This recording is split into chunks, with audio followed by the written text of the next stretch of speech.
actually getting out on the front line, no matter what you're selling, whether it's a business to business or whether it's a business to consumer.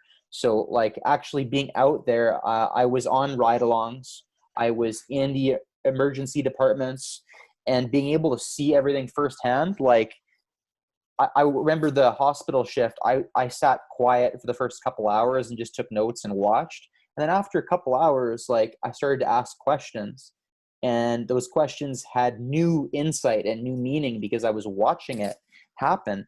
And towards the end, that's when I would start saying, well, like, what if this system and this system could talk? And it was like mind blowing, the reaction I was getting from people. And I don't think I would have learned nearly as much if you would have just given me a list of bullet points and said, here's my typical shift.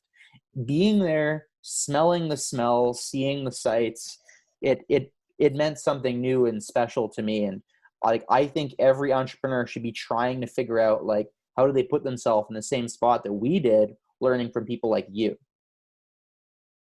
Well, and even if you approach, clients or users and ask them to tell you something, send out a survey, let's say, there will be a certain amount of bias that comes through it, and asking someone to talk about their experience is a totally different thing than seeing them experience it.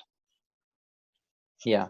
Right. So when you came out to see what we did and went to the hospitals and see how they worked, there was so much other stuff that maybe we're not even aware of in the moment because we're just so wrapped up in what we're doing that if you'd never get a description of it, you'd never get an insight into it if you just asked. You'd have to actually come down and see it for yourself.